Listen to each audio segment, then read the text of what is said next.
അപ്പൊ നോക്കി, നമ്മൾ ആദ്യം കണ്ട തന്നെ ഡ്രസ് അല്ലേ? അപ്പൊ നോക്കി, അതാണ് ദൈവവചനത്തിൽ പറഞ്ഞിരിക്കുന്നത്. സ്നാനപ്പെട്ട നിങ്ങൾ ഓരോരുത്തരും ആരെ ധരിച്ചിരിക്കുന്നു? ക്രിസ്തുവിനെ ധരിച്ചിരിക്കുന്നു. നിങ്ങൾ അറിഞ്ഞിരിക്കണം, നിങ്ങൾ ക്രിസ്തുവിനെ ധരിച്ചിരിക്കുമ്പോൾ നിങ്ങളെ കാണുന്നവർ ആദ്യം കാണുന്നത് ആരെയാണ്? ക്രിസ്തുവിനെയാണ്. അതാണ് പൗലോസ് ഇവിടെ പറഞ്ഞത് തിമോത്തിയോസിനോട്. തിമോത്തിയോസ് വളരെ യൗവനക്കാരനായ വ്യക്തിയാണ്. തിമോത്തിയോസിനോട് പറയുന്ന ഒരു കാര്യമുണ്ട്. ഇനി വേറൊരു കാര്യമുണ്ട്, ഞാൻ പ്രസംഗത്തിലേക്ക് വരിക. വേറൊരു കാര്യമുണ്ട്. തിമോത്തിയോസിന്റെ ലേഖനത്തിൽ പൗലോസ് തിമോത്തിയോസിനോട് പറയുമ്പോൾ ഇങ്ങനെ പറയുന്നുണ്ട്, നിന്റെ ഈ വിശ്വാസം നിന്റെ അമ്മ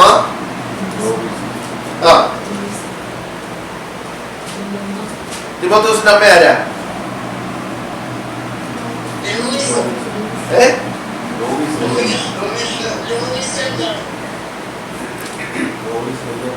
നിന്റെ അമ്മ യുനീക്കയിലും നിന്റെ വല്യമ്മ ലോവിസിലുമുണ്ട്.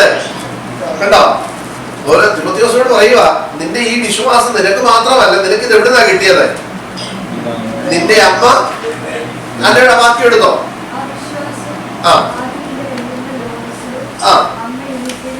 യുനീക്കയിലും ഉണ്ടായിരുന്നു. അപ്പൊ അമ്മ യുനീക്കയിൽ ഉണ്ടായിരുന്നു. അമ്മയ്ക്ക് എവിടെ നിന്ന് കിട്ടി? വല്യമ്മയുടെ കയ്യിൽ നിന്ന് കിട്ടി. കണ്ടോ? ലോവിസ് അമ്മച്ചിയുടെ കയ്യിൽ നിന്ന് യുനീക്ക അമ്മച്ചിക്ക് കിട്ടി. യുനീക്ക അമ്മച്ചിയുടെ കയ്യിൽ നിന്ന് മകനായ തിമോത്തിയോസിന് കിട്ടി. തിമോത്തിയോസിന് കിട്ടി. ആ തിമോത്തിയോസിനോട് പറയുകയാണ്, നിന്റെ യൗവനമാരും എന്ത് ചെയ്യരുത്. മലയാളത്തിൽ ഇംഗ്ലീഷിൽ നിങ്ങളത് വായിച്ചു നോക്കണം. എന്ത് ചെയ്യരുത്? കളയരുത്. അത് നീ നശിപ്പിച്ച് കളയരുത്. നശിപ്പിച്ച് കളയാതെ നീ എന്ത് ചെയ്യണം?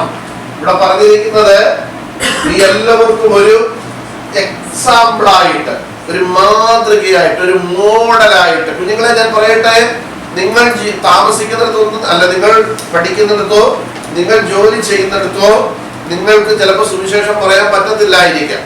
ഞാനത് നിർബന്ധിക്കുന്നില്ല. പക്ഷേ നിങ്ങൾക്ക് ചെയ്യാൻ പറ്റുന്ന ഒരു കാര്യമുണ്ട്. ക്രിസ്തുവിനെ നിങ്ങളുടെ ലൈഫിൽ കൂടെ നിങ്ങൾക്ക് എന്ത് ചെയ്യാൻ പറ്റും? പ്രദർശിപ്പിക്കാൻ പറ്റും. മനസ്സിലായോ?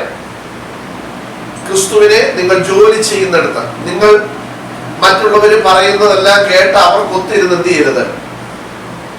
യേശു പറയരുത്. മറ്റൊരാൾ കുറ്റം പറയുന്നിടത്ത് പോയിരുന്ന് അവിടെ കൂടി ഇരുന്ന് എന്ത് ചെയ്യരുത്? കുറ്റം പറയരുത്. മനസ്സിലായോ? ഞാൻ പറയാം, ഞാൻ ജോലി ചെയ്യുന്നിടത്ത് ഞാൻ എന്നെ ഇത് ചെയ്ത് പറയുമല്ല. ഞാൻ ജോലി ചെയ്യുന്നിടത്ത് എൻ്റെ കൂടെ ജോലി ചെയ്യുന്നവരൊക്കെ അവരെല്ലാം സിഗരറ്റ് വലിക്കുന്നവരും വെള്ളം അടിക്കുന്നവരും ഒക്കെയാണ്. അവര് ആഹാരം കഴിക്കാൻ ഞങ്ങൾ ഡൈനിങ് ഹാളിൽ വന്നിരിക്കുമ്പോൾ ഞാൻ ഇത് കഴിക്കുന്നിടത്ത് അവര് സാറിന് അവിടെ വന്നിരിക്കത്തില്ല. അഥവാ എൻ്റെ അടുത്ത് വന്നിരുന്നാൽ ആവശ്യമില്ലാത്ത തമാശ പറഞ്ഞാൽ ഞങ്ങളുടെ സൂപ്പർവൈസർ പറയും, ജോൺ ഇവിടെ ഇരിക്കൊണ്ട് നിങ്ങൾ ആവശ്യമില്ലാത്ത കാര്യങ്ങൾ പറയരുത്. എന്തുകൊണ്ടാണ് പറയുന്നത്? ഞാൻ ആവശ്യമില്ലാത്ത തമാശ അവർക്ക് കൂടുതൽ എന്ത് ചെയ്യത്തില്ല, പറയത്തില്ല. അഥവാ പറഞ്ഞാൽ ഞാൻ പതുക്കെ അവിടുന്ന് എഴുതേക്കും. അവര് ലോകപരമായിട്ട് ജീവിക്കുന്നവര്, വെള്ളമടിക്കുന്നവരും, അവര് യൂറോപ്യൻ യൂണിയനിൽ നിന്ന് വന്നവരും, അവരും ഒക്കെയാണ്.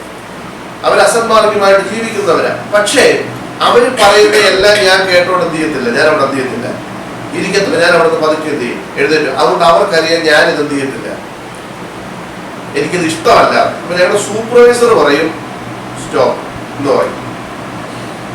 എന്നാൽ ഞാനവിടെ ഇല്ലെങ്കിൽ അവർ ഇതെല്ലാം പറഞ്ഞ് അവിടെ നിന്ന് ചിരിക്കുകയും കളിക്കുകയും ഒക്കെ ചെയ്യുന്നത് ഞാൻ കേട്ടിട്ടുണ്ട്. ചെയ്യുന്നുണ്ട്. ഞാൻ പറഞ്ഞത്, ഞാൻ എന്നെ കുറെ ഒക്കെ പറയുന്നതല്ല ഞാൻ പറഞ്ഞത്. നമ്മൾ ഈ ദൈവത്തിൽ നമ്മൾ ഇങ്ങനെ വായിക്കുന്നത്, ഞാൻ കളിക്കാരുടെ കൂട്ടത്തിൽ ഞാൻ എന്ത് ചെയ്തിട്ടില്ല, ഇരുന്നിട്ടില്ല. ഈ ഇസ്രായേൽ ജനത്തിന് പറ്റിയൊരു അബദ്ധം, അവർക്ക് മന്ന കിട്ടി. നമ്മൾ വായിച്ചിട്ടുണ്ട്. അവരെ കാടപ്പക്ഷിയെ വേണമെന്ന് പറഞ്ഞപ്പോ കാടയിറച്ചി അവർക്ക് എന്ത് ചെയ്തു, ഇങ്ങനെ കൈകൊണ്ട് പിടിക്കത്തക്ക നിലയിൽ കാട ഇങ്ങനെ വന്ന് പറക്കാൻ തുടങ്ങി. ഒരു പിടിച്ചു, മന്ന കിട്ടി. അവര് പറഞ്ഞതെല്ലാം ദൈവം എന്ത് ചെയ്തു, അവർക്ക് കൊടുത്തു. ഇതെല്ലാം കഴിച്ചേച്ച് നമ്മൾ ദൈവത്തിൽ വായിക്കുന്നത് അറിയോ? 1 കൊരിന്ത്യർ ലേഖനം 10-ാം അധ്യായത്തിലാണെന്ന് നമ്മൾ വായിക്കുന്നത്, ജനം തിന്നുവാനും കുടിപ്പാനും ഇരുന്നു. അടുത്ത എഴുതിയേക്കെന്ന് അറിയോ? കളിപ്പാൻ എഴുന്നേറ്റു. കേട്ടോ? തിന്നുവാനും കുടിപ്പാനും ഇരുന്നു. ഇതാരും കൊടുത്തതാ? ദൈവം കൊടുത്തതാ. നമുക്ക് തിന്നുവാനും കുടിപ്പാനും കഴിപ്പാനും ഉടുക്കാനും ഉള്ളതെല്ലാം കർത്താവ് നമുക്ക് നൽകി. അടുത്ത ഇസ്രായേൽ ജനത്തെ കുറിച്ച് പറയുകയാണ്, അവർ കളിപ്പാൻ എഴുന്നേറ്റ്. നിങ്ങൾ ആരെങ്കിലും ആ ഭാഗം എടുത്തോ? കളിപ്പാൻ എഴുന്നേറ്റ്. അടുത്തത് എന്നെഴുതിയിരിക്കുന്നത് പോലെ അവരിൽ ചിലരെ പോലെ നിങ്ങൾ ആരാകരുത്, വിഗ്രഹാരാധികളാകരുത്. അടുത്തത് അവരിൽ ചിലർ പരസംഗം ചെയ്തു. ഒരു ദിവസത്തിൽ എത്ര പേര് പോയി? 23,000 പേര് എന്ത് ചെയ്തു? വീട് പോയതുപോലെ നിങ്ങൾ എന്ത് ചെയ്യരുത്, പരസംഗം ചെയ്യരുത്. ഇംഗ്ലീഷിൽ നിങ്ങൾ നോക്കിക്കണോ വാക്യം എന്താണ് പരസംഗം എന്നുള്ളതാണ് എഴുതിയിരിക്കുന്നത്. എന്താ എഴുതിയിരിക്കുന്നത്?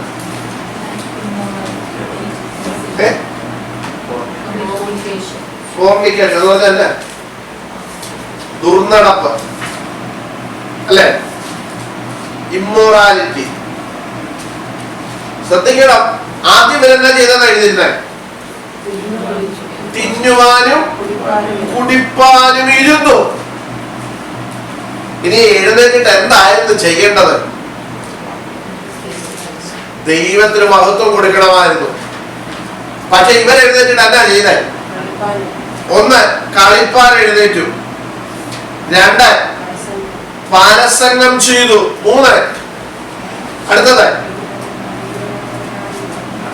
വിഗ്രഹാരാധികളായിട്ട് മാറി. അടുത്ത വായിച്ചേ. അവരിൽ ചിലർ പരീക്ഷിച്ച് സർപ്പങ്ങളാൽ നശിച്ചു പോയതുപോലെ നിങ്ങൾ ആരെ പരീക്ഷിക്കരുത്? നിങ്ങൾ കർത്താവിനെ പരീക്ഷിക്കരുത്. അടുത്തത് അവരിൽ ചിലർ എന്ത് ചെയ്തു? പിറുപിറുത്ത് സംഹാരിയാൽ നശിച്ചു പോയതുപോലെ നിങ്ങൾ ആരാകരുത്?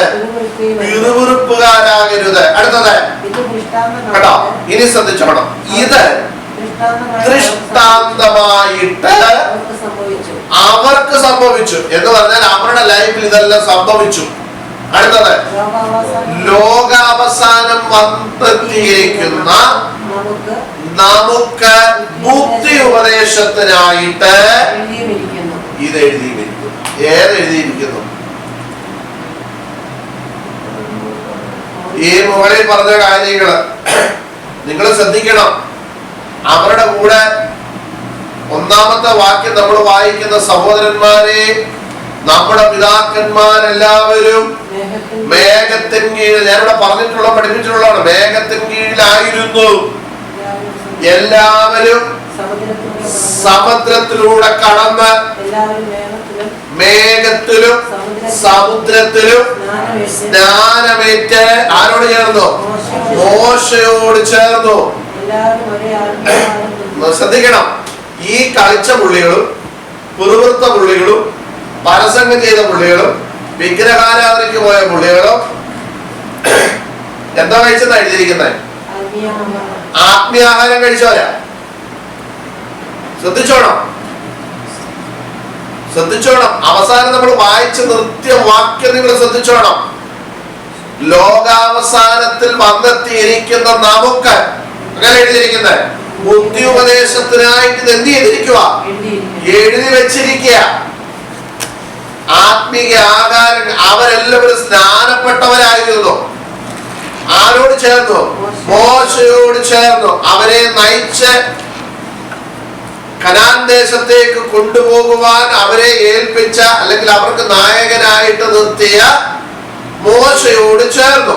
പുതിയ നിയമത്തിലേക്ക് നമ്മൾ വരുമ്പോൾ നമ്മെ നിത്യതയിലേക്ക് എത്തിക്കുവാൻ നമ്മെ നയിക്കുന്ന കർത്താവിനോട് നമ്മൾ സ്നാനപ്പെട്ട് ചെയ്യുക, ചേരുന്നു. ഇത് പഴയ നിയമത്തിലെ ഭാഗം എടുത്തിവിടെ എഴുതിയിരിക്കുക. പുറപ്പാട് പുസ്തകത്തിലെ ശ്രദ്ധിച്ചേ, ഇവിടെ പറയുകയാണ്, അവരെല്ലാവരും സ്നാനപ്പെട്ട് മോശയോട് ചേർന്നു. അവരെല്ലാവരും എന്ത് കഴിച്ചു? ആത്മീയാഹാരം കഴിച്ചു. അടുത്തത് എല്ലാവരും ഒരേ ആത്മീക പാനീയം കുടിച്ചു. അവരെ അനുഗമിച്ച ആത്മീക പാറയിൽ നിന്നല്ലോ അവർ കുടിച്ചത്. ആ പാറ ആരായിരുന്നു? ക്രിസ്തുവായിരുന്നു. അപ്പോൾ നോക്കിക്കേ, പഴയ നിയമത്തിൽ ഇവരുടെ കൂടെ നടന്ന ഈ ക്രിസ്തു, കൂടെ പാറയായിട്ട് കൂടെ നടന്ന ക്രിസ്തു, ഇവർക്ക് ദാഹിച്ചപ്പോൾ വെള്ളമായി മാറിയ ക്രിസ്തു, സ്വോത്രം. നോക്കിക്കേ, ഇതെല്ലാം ഇവര് കഴിച്ച് കുടിച്ച് വളരെ ഹാപ്പി ആയിട്ട് മുമ്പോട്ട് വന്നു. ജനം തിന്നാനും കുടിക്കാനും ഇരിക്കും. ബാക്കി സമയത്ത് എന്തോ ചെയ്യും? നമ്മുടെ നാട്ടിൽ ഈ വെക്കേഷൻ ഒക്കെ വന്നു കഴിയുമ്പോൾ രാവിലെ പിള്ളേരെല്ലാം എന്ത് ചെയ്യും? പണ്ടൊക്കെ, ഇപ്പോഴൊന്നും ഇല്ലല്ലോ, പണ്ടൊക്കെ എന്റെയൊക്കെ ചെറുപ്പത്തിൽ നമുക്കറിയാം, എല്ലാരും കൂടെ രാവിലെ കളിക്കാന് എവിടെന്നെങ്കിലും ഒരു മണല് വെട്ടി ബാറ്റും ഒക്കെ ഉണ്ടാക്കി ഞാനൊക്കെ ചെയ്തിട്ടുണ്ട്. ക്രിക്കറ്റ് കളിക്കാനെന്ന് പറഞ്ഞു പോകും. ഞങ്ങളുടെ അവിടെ വളരെ മണല. എന്നിട്ട് ഈ വീട്ടിൽ കയറുന്ന ഉച്ചയ്ക്ക് വിശക്കുമ്പോ എല്ലാം കൂടെ എല്ലാവരുടെയും വീട്ടിലെന്ത് ചെയ്യും? പോകും. പിന്നെ തീറ്റി കഴിഞ്ഞിട്ട് പിന്നെ എന്ത് ചെയ്യും? ഇറങ്ങും. അപ്പൊ ഇതെല്ലാം പറഞ്ഞ് ഒത്തേച്ചാ പോകുന്നത്, ഇത്ര മണിക്ക് നമുക്ക് ഇവിടെ വരണം. ഇവിടെ ഇസ്രായേൽ ജനം തിന്നാനും കുടിക്കാനും ഇരിക്കും. ബാക്കി സമയം എന്തോ ചെയ്യും? കളിക്കാൻ എഴുതേക്കും. എന്തൊക്കെയാ കളി? വിഗ്രഹാരാധന, കുറുകുറുപ്പ്, പരസംഗം, ഇതൊക്കെയാ അവരുടെ കളി. അവസാനം സംഭവിച്ചു തന്നെ 23,000 ഒരിടത്ത് വീണു. മറ്റു സ്ഥലത്ത് സംഹാരിയ നശിച്ചു. പോയത് എല്ലാം യോശുവയും കാലേബും ഒഴിച്ച് ബാക്കി എല്ലാം പോയ വഴിക്ക് എന്ത് ചെയ്തു? തീർന്നു. കനാൻ ദേശത്ത് എത്ര പേര് കയറി? 2 പേരാ കയറിയത്. എവിടുന്ന് ഇറങ്ങിയതല്ലേ? മിസ്രൈമിൽ നിന്ന് യാത്ര പുറപ്പെട്ട 6 ലക്ഷം പുരുഷന്മാരെന്നാ എഴുതിയത്. ഏതാണ്ട് ബൈബിളിലെ കണക്കനുസരിച്ച് നോക്കിയാൽ 30 ലക്ഷം പേരുണ്ടായിരുന്നു. ഈ 30 ലക്ഷം എണ്ണം അവിടുന്ന് ഇറങ്ങിയതിൽ അവിടെ ചെന്ന് കയറിയത് എത്ര പേരാ? 2 പേര്. 40 വർഷം ഇവർ യാത്ര ചെയ്തു. യാത്ര ചെയ്ത് ഇവര് പോയി. മരുഭൂമിയിൽ ഈ ജനം എന്ത് ചെയ്തു? പട്ടുപോകുവാനിടയായി തീർന്നു. പലപ്പോഴും ദൈവം കോപിച്ച് ജനത്തെ ഞാനിപ്പോ നശിപ്പിക്കുമെന്ന് പറഞ്ഞപ്പോ മോശ കയറി എന്ത് ചെയ്തു? ഇടയ്ക്ക് നിന്നോ? ദൈവമേ, നീ നശിപ്പിക്കരുത്. ദൈവം മോശയ്ക്ക് മോശ ദൈവത്തിന് ഉപദേശം പറഞ്ഞു കൊടുത്തു. അതുകൊണ്ട് ആ മോശയെ കുറിച്ച് ആവർത്തന പുസ്തകത്തിൽ എഴുതി വെച്ചിരിക്കുന്നത്, ദൈവവുമായിട്ട് അഭിമുഖമായി സംസാരിച്ച ഇവരെ പോലെ ഒരു പ്രവാചകൻ അവന് മുൻപോ അവന് പിൻപോ എന്ത് ചെയ്തിട്ടില്ല, ഉണ്ടായിട്ടില്ല. ഉദാഹരണം ഞാൻ പറഞ്ഞു തരാം. ഈ മോശ ദൈവം പറഞ്ഞു ഈ ജനത്തെ ഇപ്പൊ നശിപ്പിക്കുമെന്ന് പറഞ്ഞു. ഉടനെ മോശ ഇടയ്ക്ക് കയറി എന്നുവെച്ച് പറഞ്ഞു, ദൈവമേ, ഇപ്പൊ ഈ ജനത്തെ നശിപ്പിച്ചാൽ എന്താ സംഭവിക്കാൻ പോകുന്നറിയാമോ? നിങ്ങൾക്കറിയാം എന്താ പറഞ്ഞത്? അറിയാം. മോശ ദൈവത്തോട് പറഞ്ഞു, ദൈവമേ, നീ ഇപ്പൊ ഈ ജനത്തെ നശിപ്പിച്ചാലുണ്ടല്ലോ, ശത്രുക്കളെല്ലാം കൂടെ പറയും ഇവരെ വിളിച്ചിറക്കിയ ദൈവത്തിന് ഇവരെ അവിടെ കൊണ്ടെത്തിക്കാൻ കഴിയാത്തത് കൊണ്ട് ഇവരെമാരെ എല്ലാം വഴിവെച്ച് എന്ത് ചെയ്തു? കൊന്നു കളഞ്ഞു എന്ന് പറയും. അങ്ങനെ ഒരു അപവാദം വരാതിരിക്കാൻ ഈ ജനത്തെ നീ എന്ത് ചെയ്യരുത്? നശിപ്പിക്കാൻ നീ ക്ഷമിക്കണോന്ന് പറഞ്ഞു. നോക്കിക്കേ, അവിടെ വെച്ച് ദൈവം ജനത്തോട് എന്ത് ചെയ്തു? ക്ഷമിച്ചു. നോക്കിക്കേ, മോശ നേരിട്ട് ദൈവത്തോട് സംസാരിക്കുമായിരുന്നു. കണ്ടോ? ഞാൻ പറഞ്ഞത് ദൈവമക്കളെ, നമുക്ക് ഞാൻ ഇതെല്ലാം പറഞ്ഞു എന്തിനാന്ന് ചോദിച്ചാൽ, ഇന്ന് പകൽക്കാലം ഈ ആത്മീക ആഹാരം കഴിക്കുന്ന നമ്മൾ, ആത്മീക അനുഗ്രഹം പ്രാപിക്കുന്ന നമ്മൾ, ഞാനിത് പകൽക്കാലം എന്റെ വിഷയത്തിലേക്ക് വരികയാണ്. ഞാനിത് പകൽക്കാലം പറയാനായിട്ടിരിക്കുന്ന ആ വിഷയം തന്നെയാണ്. ഇപ്പൊ ഇതിങ്ങനെ പിന്നെ ഈ വിഷയം എടുത്തുകൊണ്ട് ഞാനത് പറഞ്ഞത് മാത്രമേ ഉള്ളൂ. ഇന്ന് പകൽക്കാലം ദൈവമക്കളെ, നമ്മെ കാണുന്നവർ ക്രിസ്തുവിനെ കാണുവാൻ ഇടയാകട്ടെ. നമ്മൾ മറ്റുള്ളവരുടെ കൂടെ അവരുടെ കുറ്റം പറയരുത്. നമ്മൾ മറ്റുള്ളവർക്ക് അവർ മാതൃകയായി തീരുവാനിടയായി തീരണം. സ്തോത്രം. ഓർത്തോണം, പലയിടത്തും നമ്മൾ ചിലപ്പോൾ അവഗണിക്കപ്പെട്ടതായിട്ട് വരും. സ്തോത്രം. അതൊക്കെ ഈ ലൈഫിൽ ഉണ്ടാകും. പലയിടത്തും നമ്മൾ അവഗണിക്കപ്പെടും. പലയിടത്തും നമ്മൾ മാറ്റി നിർത്തപ്പെടുന്നവരായി മാറും. പക്ഷേ അപ്പോസ്തലനായ പൗലോസ് പത്രോസ് ലേഖനത്തിൽ ഇങ്ങനെ വായിക്കുന്നത്, ക്രിസ്ത്യാനിയായിട്ട് നീ കഷ്ടം സഹിക്കേണ്ടി വന്നാൽ നീ എന്ത് ചെയ്യരുത്? നീ ലജ്ജിച്ചു പോകരുത്.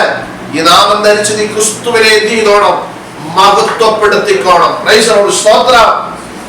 നിനക്കൊരു അവകാശം ദൈവം വെച്ചിട്ടുണ്ട്. നമ്മൾ വായിച്ചല്ലോ, ഒരു ഇൻഹെറിറ്റൻസ് നമുക്ക് ദൈവം എന്ത് ചെയ്തിട്ടുണ്ട്? ഒരുക്കിയിട്ടുണ്ട്. സ്തോത്രം. നമ്മുടെ വിഷയത്തിലേക്ക് നമുക്ക് തുടങ്ങാം. നമ്മൾ കഴിഞ്ഞ ആഴ്ച പഠിച്ചുകൊണ്ടിരുന്ന വിഷയം എന്തായിരുന്നു? ഓർമ്മയുണ്ടോ?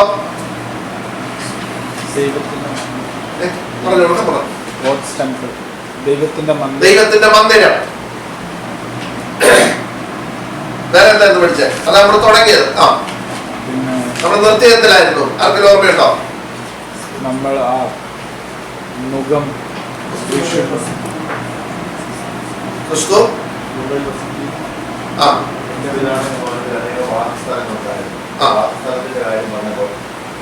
പിന്നെ സ്ഥലം ഒരുക്കാൻ തോന്നുന്നു. പഴയ മുസ്ലിംമാർക്കുള്ള വാസനകളും ഓൾറെഡി അവിടെ ഉണ്ട്. പഴയ മുസ്ലിംമാർക്ക് വേണ്ടിയുള്ള അവകാശമുള്ള വാസനകൾ ഓൾറെഡി ഉണ്ട്. പിന്നെ ഞാൻ പറയുന്നുണ്ട്, ഞാൻ നിങ്ങൾ പിന്നെ വാസനകൾ ഒരുക്കാൻ പോകുന്നു. എന്ത് പറഞ്ഞേ? ഓർമ്മയുണ്ടോ ആർക്കേലും? അല്ലല്ല, ഈ പറഞ്ഞത്. അതായത് യോഹന്നാന്റെ സുവിശേഷം 14-ാം അധ്യായം അല്ലേ? 14-ാം അധ്യായം 1-ാം വാക്യം എന്താ തുടങ്ങുന്നത്?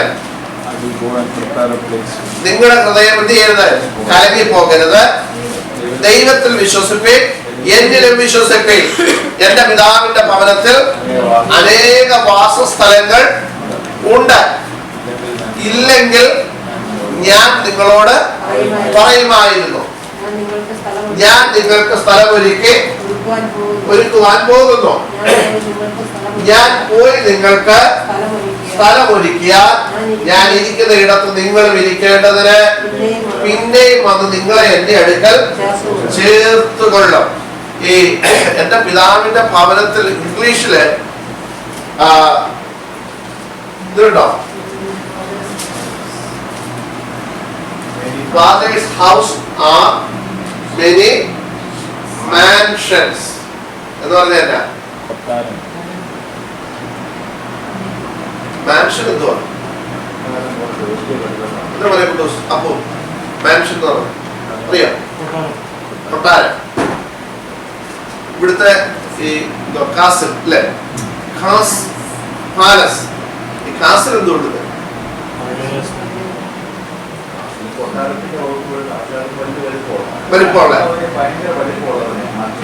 മാൻഷൻ. നോക്കിയേ, നമുക്ക് എന്തോ ഒരുക്കാനാ പോയിരിക്കുന്നത്. നോക്കിയേ, എന്റെ പിതാവിന്റെ ഭവനത്തിൽ മെനി മാൻഷൻസ്. ശ്രദ്ധിച്ചേ ദൈവമക്കളെ,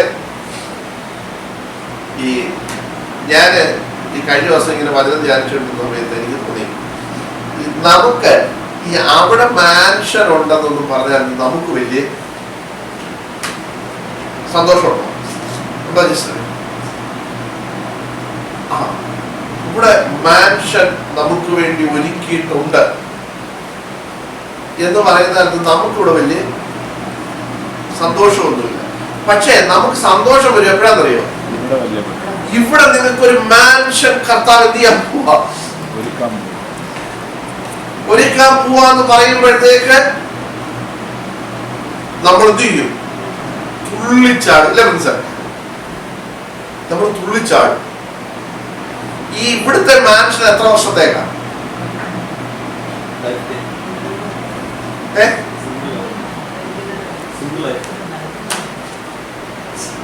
വലിയ ഗ്യാരണ്ടി ഒന്നുമില്ല അല്ലേ? നമ്മുടെ ഈ കഴിഞ്ഞ ആഴ്ച ഈ കുവൈറ്റിലുണ്ടായ ആ അപകടം വലിയ ദുഃഖകരമായ അവസ്ഥയായിരുന്നു.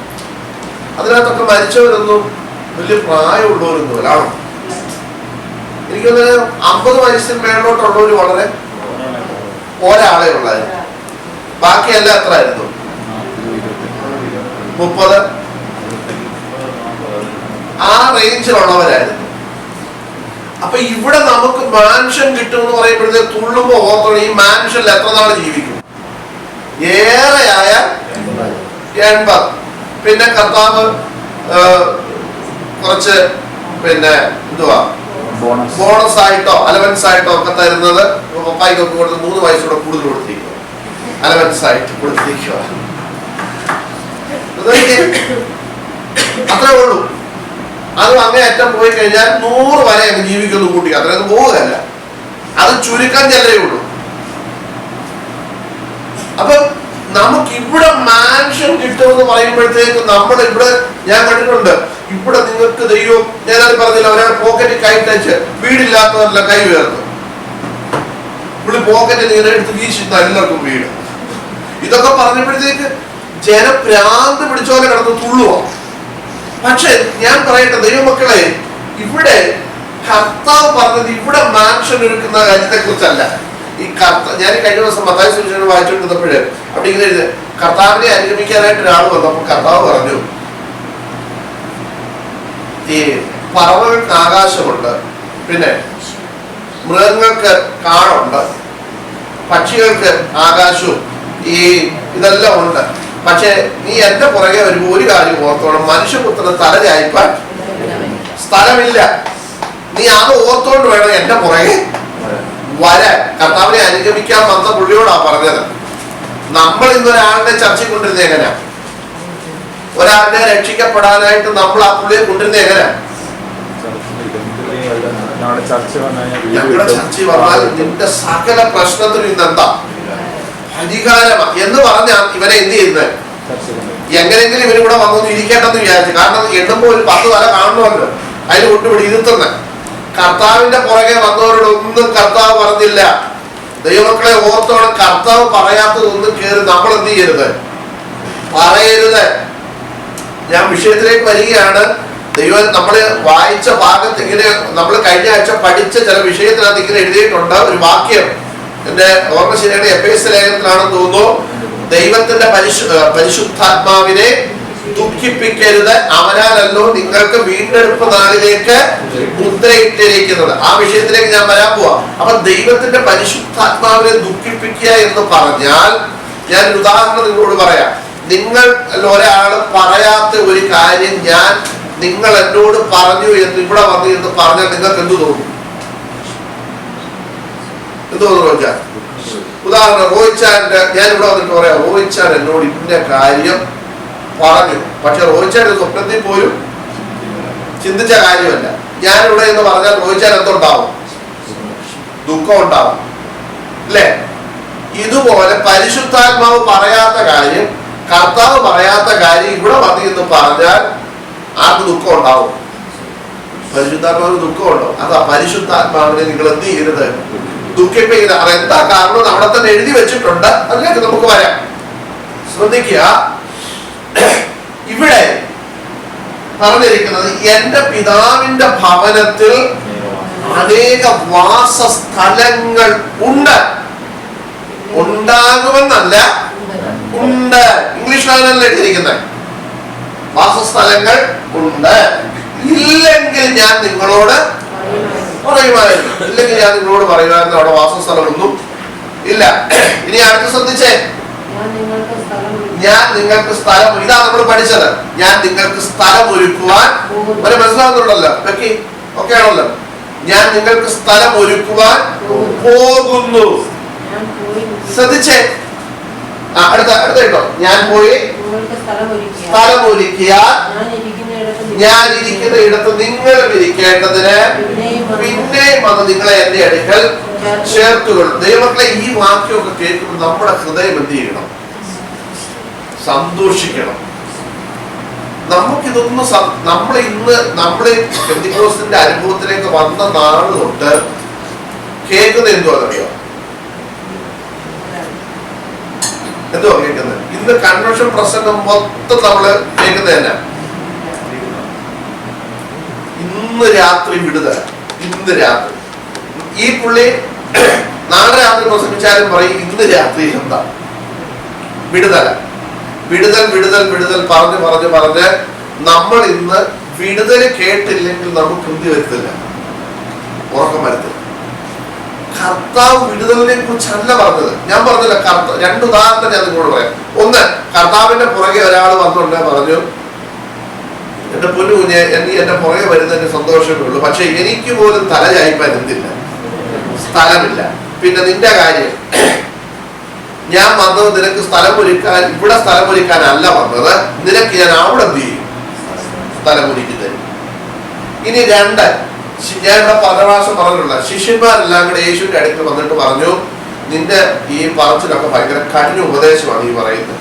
ഇത് ഞങ്ങൾക്ക് പോലും എന്ത് ചെയ്യാൻ പറ്റുന്നില്ല, അങ്ങോട്ട് ഉൾക്കൊള്ളാൻ പറ്റുന്നില്ല. അതുകൊണ്ട് നീ ഇച്ചിരി നയപ്പെടുത്തിയൊക്കെ പറയണമെന്ന് പറഞ്ഞപ്പോ കർത്താവ് എന്നാ പറഞ്ഞു?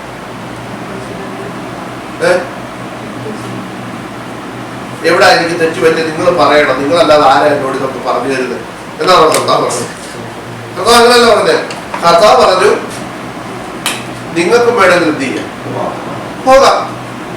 ഇത് കഠിന ഉപദേശമാണെങ്കിൽ നിങ്ങൾക്കും എന്ത് ചെയ്യാം, പോകാം. അപ്പൊ ശിഷ്യന്മാര് പറഞ്ഞൊരു കാര്യമുണ്ട്. എന്താ പറഞ്ഞത്? ശിഷ്യന്മാരെന്താ പറഞ്ഞത്? കർത്താവ് നിത്യജീവന്റെ എന്നാ പറഞ്ഞത്? ഇവിടെ ഞങ്ങൾക്ക് വല്ലോ ഇപ്പൊ നീ പോയി കഴിഞ്ഞാൽ ഞങ്ങൾക്ക് കിട്ടേണ്ട കാര്യങ്ങളെ കുറിച്ചൊക്കെ നീ അല്ലേ പറയുന്നത്? എന്താണോ പറഞ്ഞത്? അല്ല, നിത്യജീവന്റെ മൊഴികൾ നിന്റെ മക്കൾ മാത്രമേ ഉള്ളൂ, നിന്നെ വിട്ട് ഞങ്ങള് എങ്ങോട്ട് പോകും? നമ്മളായിരുന്നേ പറഞ്ഞത് ഇത് കഠിന ഉപദേശം, ചുമ്മാ ഈ പുള്ളിയുടെ പുറകെ ഇറങ്ങി തിരിച്ച് 3 വർഷമായി ഒരു ഗതി പരഗതിയില്ല. ഞങ്ങൾ വിചാരിച്ചത് വള്ളവും മലയൊക്കെ വിട്ടേച്ച് നിന്റെ പുറകെ വന്നു കഴിഞ്ഞാല് നല്ല അനുഗ്രഹമൊക്കെ കിട്ടും, നല്ല വീട് കിട്ടും, ഞങ്ങളുടെ പിള്ളേരൊക്കെ നല്ല വിദ്യാഭ്യാസം കിട്ടും, ഞങ്ങൾക്ക് നല്ല ഗതിയൊക്കെ പിടിക്കാൻ വിചാരിച്ചാ വന്നത്. പക്ഷെ ഈ 3 വർഷം ആയി, ഇതുവരെ നിന്റെ കൂടെ നടന്നിട്ട് ഞങ്ങൾക്ക് ഒരു ഗതി ഇല്ലെന്നല്ല പറഞ്ഞത്, നിത്യജീവന്റെ. നോക്കിയേ, അപ്പൊ ശിഷ്യന്മാരുടെ ചിന്ത ഏതായിരുന്നു? നിത്യതയെ കുറിച്ച്, നിത്യജീവനെ കുറിച്ച്. ദൈവങ്ങളെ ഇതൊക്കെ നമ്മൾ പ്രസംഗിക്കുകയും നമ്മൾ പറയുകയൊക്കെ ചെയ്യുമ്പോൾ നമുക്ക്, ഞാനിത് പറയുമ്പോൾ നിങ്ങളാരും ചിന്തിക്കരുത് നമ്മളല്ല ഇനി അത് ചിന്തിച്ചോണ്ടല്ലോ. ഇവിടുത്തെ കാര്യം ഞാൻ പറഞ്ഞല്ലോ, നിങ്ങൾ ഞാൻ ചോദിക്കട്ടെ, നിങ്ങൾ പ്രാർത്ഥിച്ചത് മാത്രമേ നിങ്ങൾക്ക് കിട്ടിയിട്ടുള്ളൂ? പ്രാർത്ഥിച്ച മാത്രം നിങ്ങൾക്ക് കിട്ടിയിട്ടുള്ളൂ? ചോദിച്ചാൽ പ്രാർത്ഥിക്കാതെ എത്രയോ കാര്യം കർത്താവ് നിങ്ങൾക്ക് തന്നു. നിങ്ങൾ അറിയാതെ ഓട്ടോമാറ്റിക് കാര്യങ്ങൾ നടന്നില്ലേ? അതെങ്ങനെ നടന്നേ? ദൈവം നമുക്ക് വേണ്ടതെല്ലാം എന്ത് ചെയ്തിട്ടുണ്ട്? ഒരുക്കിയിട്ടുണ്ട് ദൈവമക്കളെ. ഇന്ന് നമ്മൾ വായിച്ച സങ്കീർത്തനത്തിന്റെ അവസാനത്തെ 2 വാക്യം നിങ്ങളൊന്ന് വായിച്ചു നോക്കിക്കേ. 84-ാം സങ്കീർത്തനത്തിന്റെ അവസാന വാക്യം ശ്രദ്ധിച്ചോണം. ഭാരത്തോടെ ആരെങ്കിലും ആയിരിക്കുന്നുവെങ്കിൽ ഇന്ന് പകൽ നിങ്ങളോട് ദൈവത്തിന്റെ വചനത്തിന് പറയാനുള്ളത് എന്താ? അവസാനത്തെ 2 വാക്യം ഇപ്പം വായിച്ചേ. അടുത്തത്, നേരോടെ നടക്കുന്നവർക്ക് അവനൊരു നന്മയും മുടക്കുന്നില്ല. അടുത്തത്, സൈന്യങ്ങളുടെ ദൈവമായ യഹോവേ നിന്നിൽ ആശ്രയിക്കുന്ന മനുഷ്യൻ ഭാഗ്യവാൻ. കണ്ടോ? അപ്പം നമ്മൾ നടക്കുന്ന വഴി ദൈവം എന്ത് ചെയ്തിട്ടുണ്ട്? കാണിച്ചു തന്നിട്ടുണ്ട്. അതിലെ നമ്മൾ പോകുമ്പോൾ കർത്താവ് നമുക്ക് തരേണ്ടതൊക്കെ എന്ത് ചെയ്യും? തരും. ഈ നമ്മൾ ഈ നന്മയെന്ന് കേൾക്കുമ്പോഴത്തേക്കും നമ്മുടെ ഉള്ളിൽ വരുന്ന ചിന്ത എന്താണെന്നറിയാം? എന്തുവാ? ഈ നന്മയെന്ന് അങ്ങോട്ട് പറയുന്ന ഉടനെ നമ്മുടെ ഉള്ളിൽ വരുന്നത് എന്തുവാ? നേരോടെ നടക്കുന്നവർക്ക് അവർ ഒരു നന്മയും മുടക്കത്തില്ല എന്ന് പറഞ്ഞാൽ നമ്മൾ ചിന്തിക്കുന്നതെല്ലാം കർത്താവ് എന്ത് ചെയ്യുന്ന ഇനി തരുമെന്ന അങ്ങനൊന്നും അല്ല പറഞ്ഞേക്കുന്നത്. നിങ്ങൾ എഫേസ്യ ലേഖനം 1-ാം അധ്യായത്തിന്റെ 2-ാം വാക്യമാണെന്ന് അവിടെ ഇങ്ങനെ എഴുതിയിരിക്കുന്നത്, സ്വർഗത്തിലെ സകല ആത്മീയ അനുഗ്രഹങ്ങളാലും നിങ്ങളെ ക്രിസ്തുവിൽ അനുഗ്രഹിച്ചിരിക്കുന്ന നമ്മുടെ കർത്താവായ യേശു ക്രിസ്തുവിന്റെ ദൈവം. കണ്ടോ? നമ്മളെ എങ്ങനെ അനുഗ്രഹിച്ചിരിക്കുന്ന? ക്രിസ്തുവിൽ എങ്ങനെ അനുഗ്രഹിച്ചിരിക്കുന്നു? സ്വർഗത്തിലെ സകല, അങ്ങനെ എഴുതിയിരിക്കുന്നത്, സകല ആത്മീയ അനുഗ്രഹങ്ങളാലും. കേട്ടോ ദൈവമക്കളെ, നമുക്ക് സ്വർഗത്തിലെ അനുഗ്രഹം നമുക്ക് നൽകിയിട്ടുണ്ട്. ഈ ഭൂമിയിൽ നമുക്ക് വേണ്ടതൊക്കെ എന്ത് ചെയ്തിട്ടുണ്ട്? ദൈവം ഒരുക്കിയിട്ടുണ്ട്. ഞാൻ ഒറ്റ ഉദാഹരണം നിങ്ങളോട് പറയാം. ഉൽപ്പത്തി പുസ്തകം നമ്മൾ പഠിക്കുമ്പോൾ ഈ മനുഷ്യനെ സൃഷ്ടിച്ചത് ദൈവം മനുഷ്യനെ സൃഷ്ടിച്ചു. എത്രാമത്തെ ദിവസമാണ്? 6-ാം ദിവസം ആണോ? ഉറപ്പാണോ? അതുപോലെ 6-ാം ദിവസമാണോ നമ്മളെ സൃഷ്ടിച്ചത്? നമ്മളെയല്ല, അത് മനുഷ്യനെ സൃഷ്ടിച്ചത്. ഏത് ഡേയിലാണ്? 6-ാം ദിവസം. ഈ 6-ാം ദിവസം എന്തുകൊണ്ടാണ് മനുഷ്യനെ സൃഷ്ടിച്ചത്? മനുഷ്യന് ബാക്കിയല്ലാത്ത മനുഷ്യന് വേണ്ടതെല്ലാം ദൈവം എന്ത് ചെയ്തു? ആദ്യം ഒരുക്കി വെച്ചു. ദൈവത്തിന് ഞാൻ ചോദിക്കട്ടെ, മനുഷ്യനെ സൃഷ്ടിച്ചിട്ട് ദൈവം ആദമിനോട് ചോദിക്കും, മോനെ നിനക്കെന്തോ കഴിക്കാൻ വേണ്ട? ചോദിച്ചോ. നിനക്കെന്തോ ഉടുക്കാൻ വേണ്ട? ചോദിച്ചോ. നീ എവിടെ താമസിക്കുന്നു? ചോദിച്ചോ. ചോദിച്ചില്ല. ഇതൊന്നും കർത്താവ് ചോദിച്ചില്ല. എല്ലാം ഉണ്ടാക്കി വെച്ചിട്ട് 6-ാം ദിവസം അവനെ എന്ത് ചെയ്തു? സൃഷ്ടിച്ചു. എന്നിട്ട് പറഞ്ഞു, നീ സകലത്തിന്മേലും എന്ത് ചെയ്തോണോ? വാഴി. എന്നുവെച്ചാൽ നിനക്കുള്ളതാണ് ഇത് മൊത്തം. നിനക്ക് വേണ്ടതൊക്കെ ഇവിടെ ഞാൻ എന്ത് ചെയ്തിട്ടുണ്ട്? ഒരുക്കി വെച്ചിട്ടുണ്ട്. ദൈവമക്കളെ, അതാ ഞാൻ പറഞ്ഞത്, നമുക്ക് വേണ്ടത്, നിങ്ങളെ UK കൊണ്ടുവന്നെങ്കിൽ UK നിങ്ങൾക്ക് എന്തൊക്കെ വേണ്ടതാണെന്നുള്ളത് കർത്താവ് എന്ത് ചെയ്യും? അറിയാം. അത് നിങ്ങൾക്ക് എന്ത് ചെയ്തിട്ടുണ്ട്? ഒരുക്കി വെച്ചിട്ടുണ്ട്. ഇനി ഈ ലേറ്റ് ആകുന്ന എന്താന്ന് ചോദിച്ചാൽ 2 കാരണങ്ങളുണ്ട്. ഒന്ന്, ദൈവത്തിന്റെ സമയമുണ്ട്. 2, നമ്മുടെ ചില പാർപ്പിഴകളുമുണ്ട്. മനസ്സിലായോ? അപ്പൊ ഇത് ഏതാണെന്ന് നമ്മൾ എന്ത് ചെയ്യണം? തിരിച്ചറിയണം. മനസ്സിലായോ? ഇനി കർത്താവിന്റെ സമയത്തിന്റെ ആണെങ്കിൽ നമ്മൾ ഇനി എത്ര ഉപയോഗിച്ചാലും അത് തീർത്തില്ല. ആ സമയത്തെ നമ്മുടെ ഇങ്ങനെ ചെയ്യത്തുള്ളൂ, കിട്ടത്തുള്ളൂ. ഇനി നമ്മുടെ പാർപ്പിഴയാണെങ്കിലോ നമ്മളത് ക്രമീകരിച്ചു കഴിഞ്ഞാൽ, കാരണം നമ്മളോട് വായിച്ചല്ല, നേരോടെ നടക്കുന്നവർക്ക് ഒരു നന്മയും എന്ത് ചെയ്യത്തില്ല, മുടക്കത്തില്ല. നമുക്ക് ഈ 2ാമത്തേത് മതി. ഏതാ ചേച്ചി? നന്മയ്ക്ക് മുടക്കമൊന്നും ആദ്യത്തെ നമ്മൾ എന്ത് ചെയ്തില്ല. നിങ്ങൾ ഈ ദൈവവചനം ഏത് വാക്യം നിങ്ങളെടുത്ത് വായിച്ചോ, ഈ വാക്യത്തിന്റെ ഒരു അനുഗ്രഹം അവിടെ എഴുതിയിട്ടുണ്ടെങ്കിൽ, അല്ലെങ്കിൽ ഒരു നന്മ എഴുതിയിട്ടുണ്ടെങ്കിൽ അതിനിപ്പുറത്തൊക്കെ ഉണ്ട്. ബാക്ക്ഗ്രൗണ്ട് അല്ല, ഒരു കൽപ്പനയുണ്ട്. നിങ്ങൾ വായിച്ചു നോക്കിയേ, ഏത് വാക്ക് നിങ്ങളെടുത്ത് വായിച്ചു. അതിപ്പോ തുടങ്ങിയതല്ല, അബ്രഹാമിനോട് തുടങ്ങിയപ്പോ തൊട്ട് തുടങ്ങി. അബ്രഹാം അതിന് മുമ്പേ ഉണ്ട്. അബ്രഹാം ആണല്ലോ നമ്മുടെ പിതാവ്. നിങ്ങൾ ഉൽപ്പത്തി പുസ്തകം 12-ാം അധ്യായം എടുത്ത് വായിക്കണം. 12-ാം വായിക്കണ്ട, നമുക്കറിയാം. 12-ാം അധ്യായത്തിന്റെ 1-ാം വാക്യം തുടങ്ങുന്നത് അറിയോ? യഹോവ അബ്രഹാമിനോട് അരുളി ചെയ്തത് എന്തെന്നാ? ശ്രദ്ധിച്ചോണം. നീ നിന്റെ ദേശത്തെയും ചാർച്ചക്കാരെയും പിതൃഭവനത്തെയും വിട്ട് പുറപ്പെട്ട് ഞാൻ നിന്നെ കാണിപ്പാനിരിക്കുന്ന ദേശത്തേക്ക് പോവുക. ഇനി ശ്രദ്ധിച്ചേ, ഇനി അടുത്തത് ശ്രദ്ധിച്ചോണം. അനുഗ്രഹം. ഞാൻ നിന്നെ വലിയൊരു ജാതിയാക്കും, നിന്നെ അനുഗ്രഹിക്കും, നിന്റെ പേര് വലുതാക്കും, നിന്നെ അനുഗ്രഹിക്കുന്നവരെ ഞാൻ അനുഗ്രഹിക്കും, നിന്നെ ശപിക്കുന്നവരെ ഞാൻ ശപിക്കും. ഇതെല്ലാം പറഞ്ഞു. ശ്രദ്ധിച്ചേ, ആദ്യം എന്നാ പറഞ്ഞേ? ദേശത്തെയും ചാർച്ചക്കാരെയും പിതൃഭവനത്തെയും വിട്ട് ഞാൻ നിന്നെ കാണിപ്പാനിരിക്കുന്ന ദേശത്തേക്ക് ഇറങ്ങി പുറപ്പെടുക. ഇതെന്തുവാ? ഇതാ ക്ലോസ്. ഈ കൽപ്പന നീ അനുസരിച്ചാൽ ഞാൻ നിന്നെ അനുഗ്രഹിച്ച് നിന്റെ പേരെന്ത് ചെയ്യും? വലുതാക്കും. നിന്നെ അനുഗ്രഹിക്കുന്നവരെ ഞാൻ എന്ത് ചെയ്യും? അനുഗ്രഹിക്കും. നിന്നെ ശപിക്കുന്നവരെ ഞാൻ ശപിക്കും. ഇത്രയും ഈ പറഞ്ഞ കാര്യങ്ങൾ കിട്ടണമെങ്കിൽ ആദ്യം പറഞ്ഞത് എന്ത് ചെയ്യണം? അത് ചെയ്യണം. കൽപ്പന അനുസരിക്കണം. നമുക്ക് ഇത് വേണ്ട, നമുക്ക് ഏതാ വേണ്ടേ?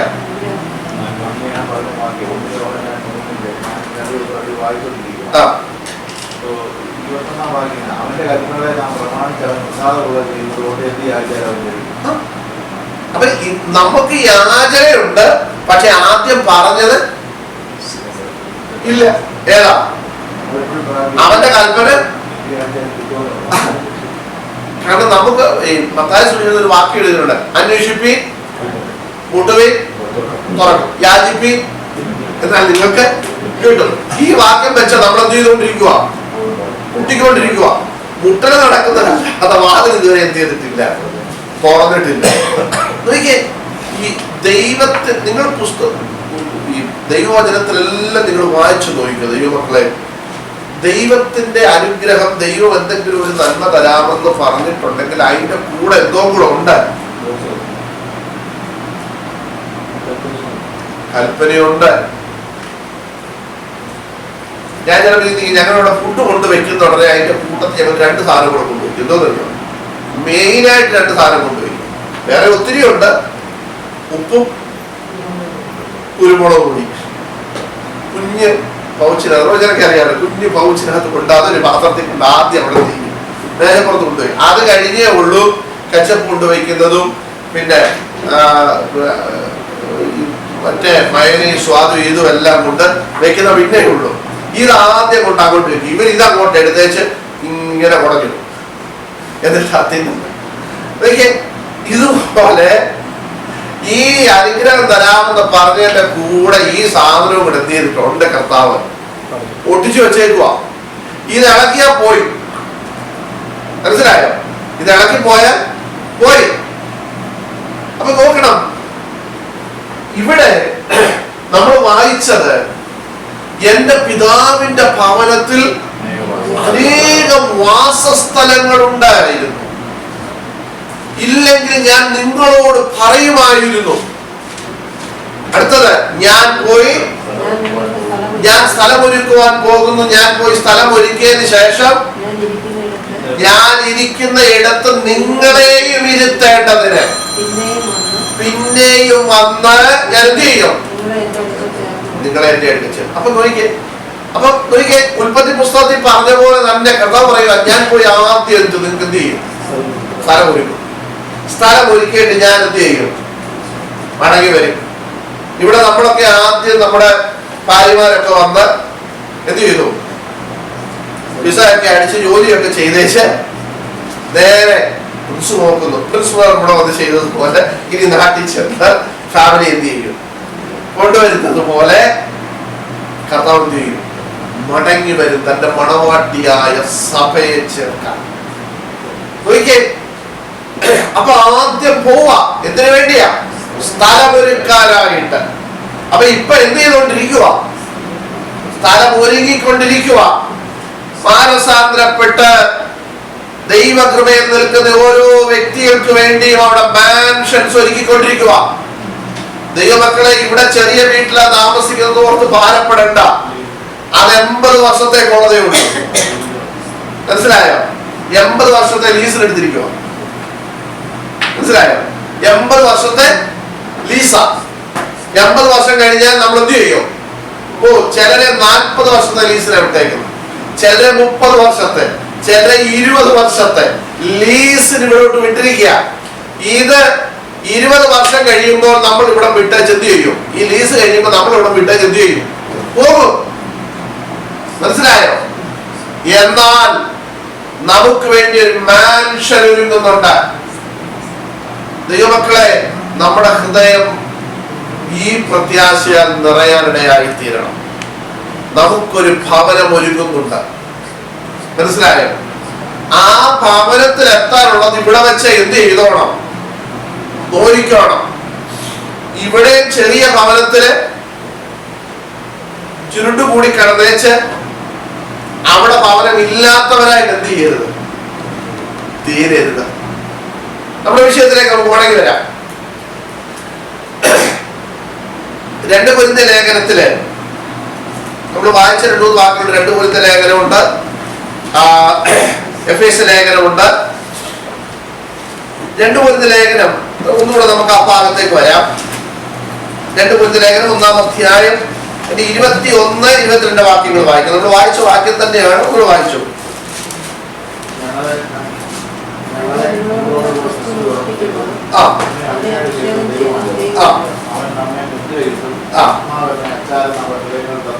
തന്നുമിരിക്കും. ശ്രദ്ധിക്കണം, 21-ാം വാക്യം ഞാൻ പറയാനായിട്ട് ആഗ്രഹിക്കുന്നത്. 21-ാം വാക്യത്തിൽ ഇങ്ങനെയാണ് നമ്മൾ വായിക്കുന്നത്,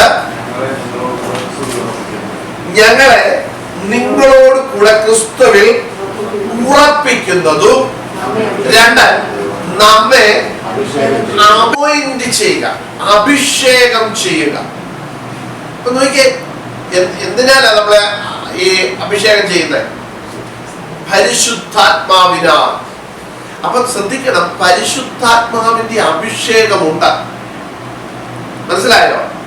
ഈ അഭിഷേകം, ഈ അനോയിന്റിങ് നമുക്ക് വേണം, മനസ്സിലായോ? ഇതാ ഞാൻ പറഞ്ഞത്, ഈ അനോയിന്റിങ് നിങ്ങൾ പരിശുദ്ധാത്മാവിനെ പ്രാപിക്കുന്നില്ല എങ്കിൽ നിങ്ങൾ ഓർത്തോടെ ഇതുവരെ ടോക്കൺ മണി നിങ്ങൾക്ക് എന്ത് ചെയ്തിട്ടില്ല. ഇതെന്തിനാ കൊടുത്തേക്കുന്നത് അറിയോ? ഉറപ്പില്ല. ഇതെന്തിനാ കൊടുത്തേക്കുന്നത് യേശുവിനെ? നിങ്ങളെ ഞാൻ എന്ത് ചെയ്തോളാം, കൊണ്ടുപോകുമെന്നുള്ളതിന്റെ ഉറപ്പാ. അപ്പൊ ഇത് പ്രാപിച്ചില്ല, ഈ ടോക്കൺ മണി മേടിച്ചിട്ടില്ലെങ്കിൽ ആന്റണി എന്നാ സംഭവിക്കും? നമ്മൾ എന്ത് ചെയ്യത്തില്ല, പോവുകയല്ല.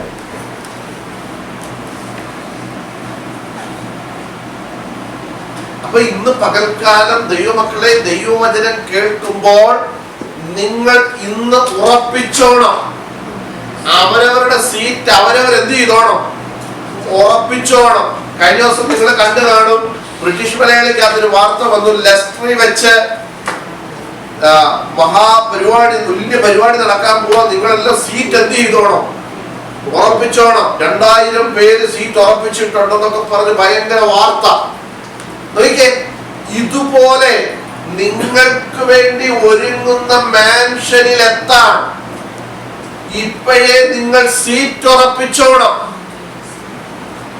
ഇത് ഉറപ്പിക്കുന്നില്ല. ഇത് ഇഷ്ടംപോലെ നമ്മൾ പ്രസംഗം കേൾക്കും. നമ്മൾ പറയും ഇത് എത്ര നാളുകൊണ്ട് നമ്മൾ കേൾക്കുന്ന. ഞാൻ കഴിഞ്ഞ ആഴ്ച നിങ്ങളോട് പറഞ്ഞു എന്തുകൊണ്ടാ ലേറ്റ് ആകുന്നത്. കഴിഞ്ഞ ആഴ്ച നമ്മൾ വായിച്ചു എന്തിനാ ലേറ്റ് ആകുന്നത്. പിന്നെ പിന്നെ നിങ്ങൾ എഴുതി വെക്കരുത്. കഴിഞ്ഞ പ്രാവശ്യം എഴുതി വെച്ചതാ. ഈ ആഴ്ച നമ്മൾ എഴുതി വെച്ചു എന്താ ലേറ്റ് ആകുന്നത്.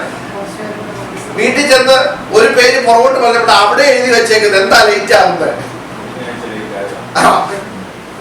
എന്താ ലേറ്റ് ആകുന്നത്? പത്രോസ് അപ്പോസ്തലൻ പറയുക, ചിലർ നിരക്കുന്നത് പോലെ കർത്താവ് തന്റെ വാഗ്ദത്തം നിവർത്തിക്കുവാൻ താമസിക്കുന്നില്ല. പിന്നെ കാരണം എന്താന്ന് ചോദിച്ചാൽ ചിലര് കൂടെ എന്ത് ചെയ്തോട്ടെ, മാനസാന്തരപ്പെട്ടോട്ടെ. ചിലര് കൂടെ എന്ത് ചെയ്തോട്ടെ, രക്ഷിക്കപ്പെടാൻ ആഗ്രഹിക്കുന്നുണ്ട്. ചിലര് കൂടി സുവിശേഷം കേട്ടിട്ട് പുറംതിരിഞ്ഞു നിൽക്കുന്നുണ്ട്. അവരൊന്ന് മടങ്ങി വരട്ടെ. അവരെയും കൂടി ഇതിനകത്ത് എന്ത് ചെയ്യണം, കേട്ടണമെന്ന് കർത്താവിന് ആഗ്രഹമുള്ളത് കൊണ്ട് അല്പം ലേറ്റ് ആകുന്നതേ ഉള്ളൂ. മനസ്സിലായോ? അപ്പൊ ഇനി നിങ്ങൾ ഒരു കാര്യം ഓർത്തോണം. യോഹന്നാന്റെ സുവിശേഷത്തിൽ നമ്മൾ വായിച്ചു, ഞാൻ പോയി സ്ഥലമൊരുക്കിയാൽ കഴിഞ്ഞാൽ ഞാൻ പോയതുപോലെ എന്ത് ചെയ്യും, മടങ്ങി വരും. നമ്മളെയും എന്ത് ചെയ്യും. ഇനി ശ്രദ്ധിച്ചോണം, ഇതിനകത്തെ ഒരു പൊരുത്തം നിങ്ങൾ ശ്രദ്ധിച്ചോണം. കർത്താവ് പറഞ്ഞു ഞാൻ പോയി സ്ഥലമൊരുക്കി കഴിഞ്ഞാൽ പോയതുപോലെ ഞാൻ നിങ്ങളെ ചേർക്കാൻ എന്ത് ചെയ്യും, മടങ്ങി വരും. പത്രോസ് പറയുകയാണ് കർത്താവ് വാഗ്ദത്തം നിവർത്തിക്കാൻ ലേറ്റ് ആകുന്നത് ചിലരുകൂടെ